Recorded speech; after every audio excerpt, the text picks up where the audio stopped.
ishara ya utawala. Huu uongozi tusimwachie Jasiri. Kwa nini uongozi usimwende Jasiri? Na wauliza nyinyi, Jasiri ana nini? Ukiva, hakuna atakayekusumbua. I'd be very careful the way you address me, given that I literally have your life in my palm. People lose hands and palms every day. Be careful you don't get yourself in that list. People, why can't you give Solomon a chance to speak out? You talk like angry monkeys. And you, when are you ever going to learn to listen? Okay. If you know you took my juice, it is not that expensive. It is only 10 bob. Why is this Angela face laughing? Don't mind her, tell us the good news, Murume, You know some of us need something to cheer us up. Mswahili anakuambia umbwa wa msasi mkali ni wakali pia. Hivi inamaanisha kwamba wamekwisha nolewa na sasa kinolewacho hupata. Je, watakupa kitu gani? Walimu ni mwangaza, kwani gizani huzagaa. Kweli walimu wetu hawana mfanano. Vijana wengi wanapoingia katika mitandao na kupata mila na desturi tofauti kutoka nchi za ng'ambo, wanaigiza mila hizo pasi na kwamba mila hizo ni kinyume na mila na desturi zao. Hatari zaidi ni kuwa picha hizo usambaa na kupatikana kwa urahisi, hivyo na kuwafikia vijana. Ilahi twaanza kwa jina lake waduri, kisha swala na salamu.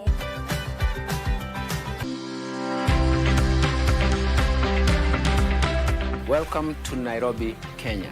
On behalf of the Government of Kenya and the African Development Bank Group, I wish to extend a warm welcome to all distinguished guests and delegates to the highly anticipated 2024 annual meetings in Nairobi, Kenya. Kenya's desire to host the 2024 annual meeting and the 59th annual meeting of the African Development Bank Group underscores its commitment to advancing regional and continental cooperation towards an inclusive and sustainable development. The Republic of Kenya takes pride in the foresights of His Excellency the President of the Republic of Kenya, Dr. William Samoei Ruto, in singling out contemporary African problems of socio-economic transformation required given the existential threat of climate change, the required reforms of the multilateral development banks to be fit for purpose, scale up resources, and championing for the reforms of the global financial architecture. This is the 59th annual meeting of the African Development Bank Group and also marks 60th anniversary of the African Development Bank. It is thus a celebration. It has a theme, African economic transformation, the African Development Bank Group, reforming of the global financial architecture. It is such an exciting theme at this time in African continent. The annual meetings will provide an unparalleled networking opportunities, facilitating strategic collaboration and partnership with key decision makers from African Development Bank Group member countries, as well as all shareholders, but also explore feasible solutions for African economies and the transformation agenda. We want to assure you all, our distinguished guests and delegates, that Kenya is fully prepared to host the event, ensuring a seamless experience for everyone. The event will be hosted at the Kenyatta International Convention Center. The historical significance of this convention center is that it hosted the World Bank and International Monetary Fund annual meetings half a century ago. That was in 1973. We look forward to welcoming you to Nairobi for what promises to be a historic chapter in our ongoing partnership with the African Development Bank Group, the African region, and the world at large. So karibu Kenya, welcome to Kenya. Asante sana, thank you very much.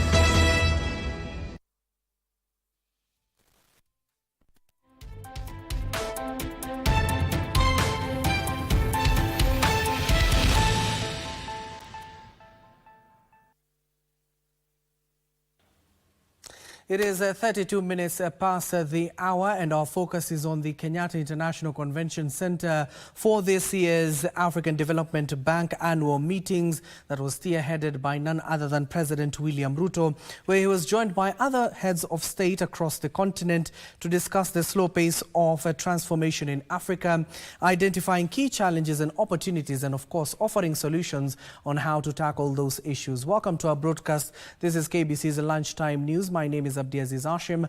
My co-anchor this afternoon is Lucy Mora. But let's get to update you on what is happening in the country and beyond our borders. And we start off our broadcast this afternoon on matters of education, where half-term dates for schools has been pushed forward to the 26th of June from the 20th of June 2024, following the revision of the dates by the Ministry of Education. In a circular by Education Principal Secretary Belio Kipsang to all the county directors of education, Kipsang says the decision to review the dates was due to the disruption of the opening dates. In the revised dates, pre-primary, primary and secondary schools will take a 3-day break from Wednesday, the 26th of June, to Friday, the 28th of June 2024. Now, all learners will be boarding schools are expected to report back to school on Sunday, the 30th of June, ahead of the resumption of learning on the 1st of July 2024. The reopening of schools was delayed by 2 weeks following the heavy rains that caused flooding in most parts of the country.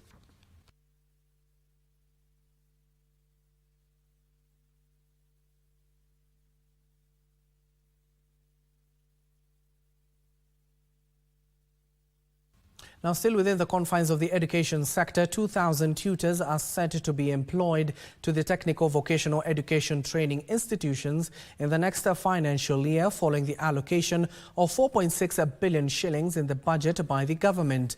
Education Cabinet Secretary Ezekiel Machogu says part of the funds will also be used to modernize the institutions that are expected to churn our learners whose skills meet the current job market as the country shifts to industrialization.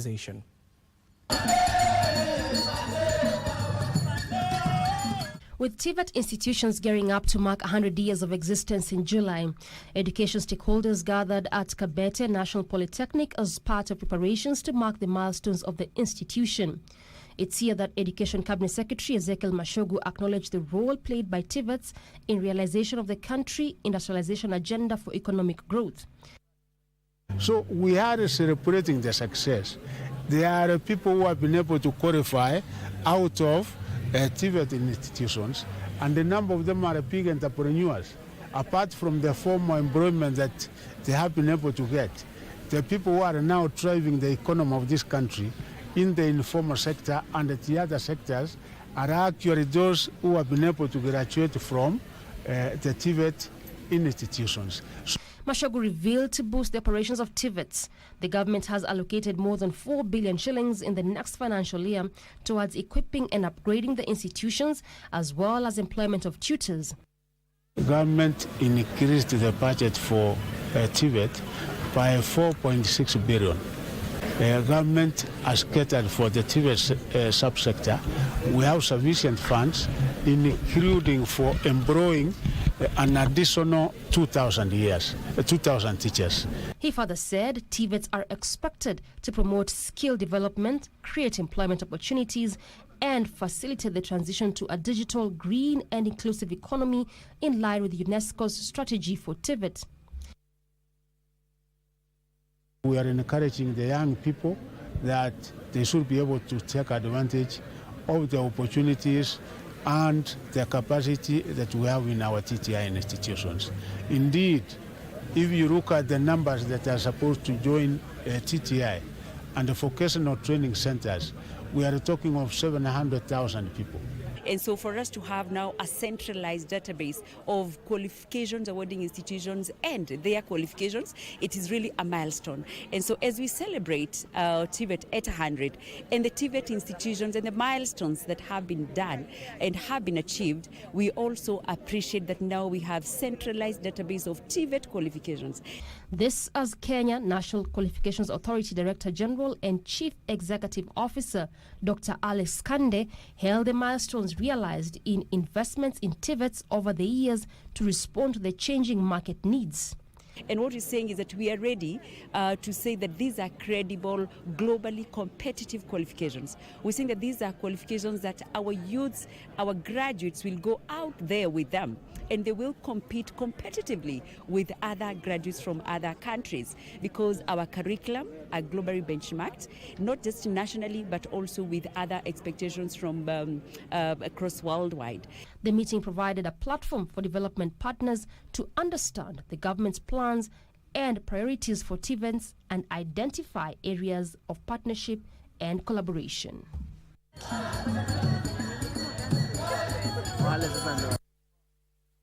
Residents of Embakasi North have raised concerns over the dire status of most schools in the area. The irate residents say that most schools in the constituency are in a sorry state of affair despite an annual allocation of the NGCDF towards the repair and maintenance of school amenities in the area. Primary School, James Gishuru Primary, Dandora Primary School, and Tomboya Primary Schools are some of the schools that the residents have pointed out to be in a sorry state. From infrastructure to congestion and lack of learning materials, these are some of the issues affecting schools in Embakasi North. We have 40 classes, and each class is taking an overall of 150 something kids. The classes are crammed. Hizo madarasa zimejaa. Kwa deski moja wanakaa watoto 18, pande hii 9, pande hii ingine 9. Sasa wengine wamekaa chini wamechuchuma chini. Sasa hiyo ni gani? These underlying issues are now putting the constituency's Member of Parliament James Gakuyu on the firing line of what they term as misappropriation of public coffers. Milioni ya Wagoi ilienda wapi ya kujenga classes? Ile class iko hapa ilijengwa na CDF ni ya 2018. The residents are now inviting the Ethics and Anti-Corruption Commission EACC to probe the utilization of NGCDF funds in the area. Huyu mbunge wetu lazima apelekwe ndani. It is high time aende atuambie pesa za NGCDF zinaenda wapi. Tunapewa 140 million. 140 million every year na watoto wanachuchuma kwa darasa ya public. Parsai Frederick, Lunchtime News. Elsewhere, police in Kwale town are probing an incident in which unknown individuals demolished houses belonging to a businessman in the county. According to businessman Salman Jobez, unknown persons invaded the land he had leased from the Postal Corporation of Kenya and demolished the structures estimated at a cost of 1.7 million shillings. Kwale County Police Commander Stephen Ngetich, commenting on the matter, said they had taken witness statements as investigations begin into the motive behind the act. Jobez is now demanding compensation for the losses incurred, saying he was not served with any notice to vacate the land.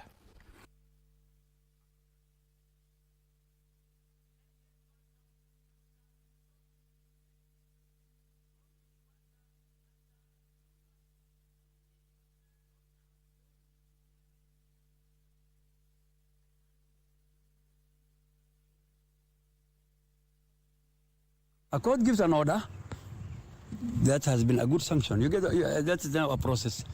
That order must be presented to the nearest police station, and the same police station is supposed to relay this thing to the headquarters IG. After that is when these things can be carried about in the presence of both parties. We are investigating a case of malicious damage to property. We have recorded statements from the complainant, and we're still on course. We're still recording other statements. We are closing in on the individuals who are alleged to have committed this crime. On that note, we're taking a short commercial break, but don't go too far. We'll be informing you the latest from the United Democratic Alliance, that is UDA party, that has just released a statement on the unity of members within their ranks. Don't go too far. We have that and so much more.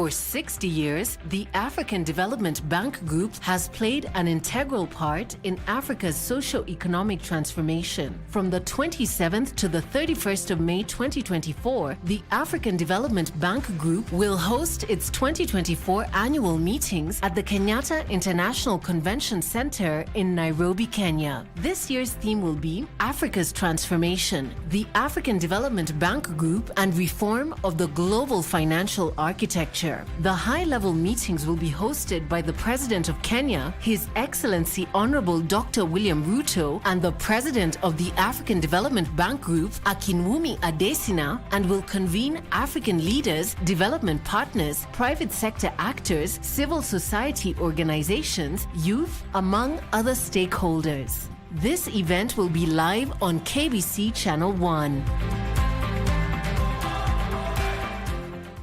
Watch the Mozartbet Cup as teams from both the top tier and lower tier battle for the ultimate prize of representing the country in Africa's CAF Confederations Cup.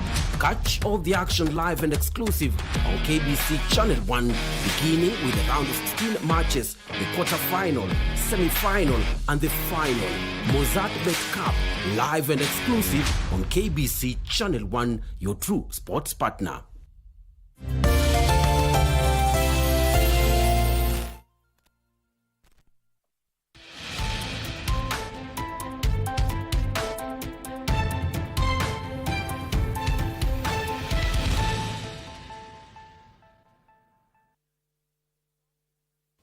Welcome back and thank you for staying with us. Now to the political realm, where UDA Secretary General Cleophas Malala has faulted Public Service Cabinet Secretary Moses Kuria and his transport counterpart, that is Kipchumba Murkomen, for engaging in politics.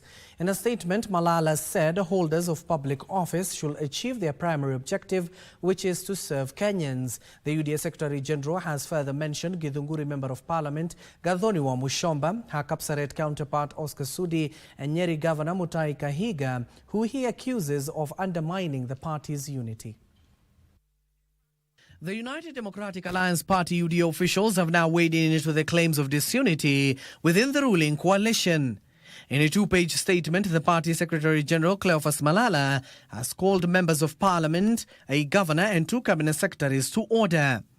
According to Malala, Githunguri Member of Parliament Gathoni wa Mushomba, her Kapsaret counterpart Oscar Sudi, and Nyeri Governor Mutahi Kahiga recent behaviors will not be tolerated and further undermines the party's unity.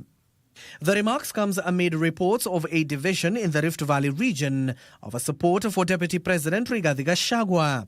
Malala went on to say that should the cabinet secretaries feel the need to engage in politics actively, they must resign from the public office they hold. The CSs in question is Public Service Cabinet Secretaries Moses Kuria and his transport counterpart Kipchumba Murkomen. Murkomen was among the CSs who accompanied the DP to Uasin Gishu County over the weekend, where the leaders rallied support for Gachagua. Meanwhile, the Kitui County United Democratic Alliance UDA party delegates have unanimously endorsed Kitui East Member of Parliament Nimrod Bai for the party's chairmanship position in the forthcoming grassroots election. Tumemake resolution kwamba registration ya membership to the UDA party inaendelea, na kama leo ile Villa Declaration 1 hapa tuko na the undisputed chairman wa UDA Kitui County ambaye tutachagua katika elections ambazo zinakuja, ambaye ni Mheshimiwa Nimrod Mbithu Kambaye. Mimi nilichaguliwa kusaidia watu wetu, na hapo ndio nimeamua kuomba watu wetu wa Kitui, na nimeomba viongozi wa UDA kama inawezekana wanipatie kura ya kuwa chairman wa UDA Kitui County.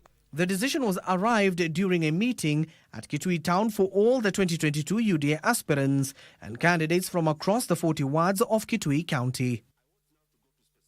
And in other news, 600 families from Tana Delta, Tana River County, who were severely affected by floods, have benefited from donations from the Kenya Red Cross. The Kenya Red Cross Society Coast Region Programs Coordinator Mohamed Rajab said the victims needed urgent support to provide basic needs for the families as they relocate from their homes to higher grounds.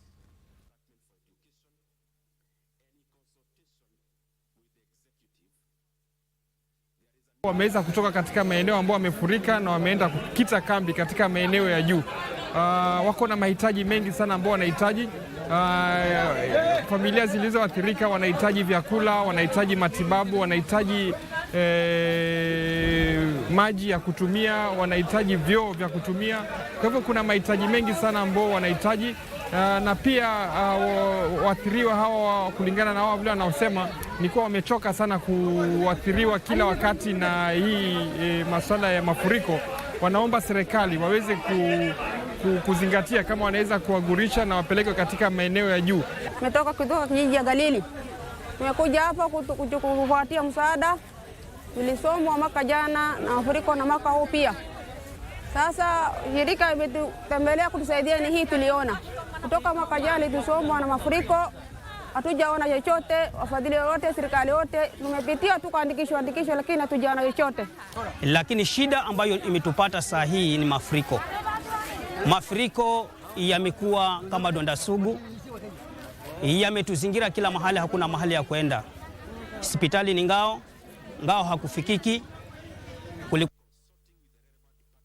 Watu wa Gomesa, watu wa Balangete, wote wamehamia milimani. Na shida iliyoko kufikia sasa ni habari ya choo. Hatuna vyoo, tunaingia msituni na tunahitaji tupate vyoo. Maji ambayo tunakunywa kufikia sasa ni kama kuriski maisha, kwa sababu maji yale ambayo yamefurika, tunaingia ndani ya maji, tunaoga hapo na tunachukua maji hapo. Hatuna hata alamu ya kupiga maji. Now to a rather tragic turn of events where shock has struck Matura village, Magumu area in Kinangop, Nyandarua County, after a man allegedly killed a neighbor's child and left 2 others nursing serious injuries. The suspect, identified as Kimani Wakihui, is said to have lured the victims to his house where he reportedly defiled one of the children. According to the residents, the children went missing for 2 days before the body of the deceased was found dumped in a nearby forest, while the other 2 children were found having sustained deep cuts. Now confirming the incident, Nyandarua County Commissioner Jardesa Abdikadir noted that the suspect has since been arrested and is currently being held at Njambini Police Station. Nyandarua woman MP Faith Gitau called on residents and the local administration to join efforts in eradicating such criminal acts. Akaaga mtoto wa miaka 3 kijana, msichana mmoja wa miaka 16 ambaye alimjeruhi pia, alikuwa amemgoga na kitu katika kichwani mwake. Wote wawili wako hospitali na Naivasha, ndio wanatibiwa, ndio wamelazwa huko, lakini mtoto mwenyewe ameaga na ako kwa mochari. Kabla tusike huyo mtoto ambaye aliaga, tunataka kusikia jambo juu uende tusimzike huyo mtoto kabla huyo mtu hajachukuliwa. Polisi wa Jabini wapeleke huyo mtu kotini na wahakikishe huyo mtu amefungwa maisha, kwa sababu huyo sio mtu ako na roho ya utu. Huyo ni mtu ako na roho ya unyama na hatakikani kamwe kukaa na watu. And now you're up to date. That is all we had for you this afternoon, but I need to take you back to the Kenyatta International Convention Center, where the African Development Bank annual meetings is currently ongoing. In the first session, we saw President William Ruto leading a host of leaders from the continent in discussing some of the challenges that is dogging the continent and some of the solutions and opportunities that are within our continent. Let's listen in. You can see the president of FDB is speaking. Your moral support, but the support you give us in your various capitals. Our heads of states and government, you have continued to strongly support us as a bank over the last 60 years. And I'd like to use this time to particularly thank His Excellency President William Ruto for the wonderful announcement that you made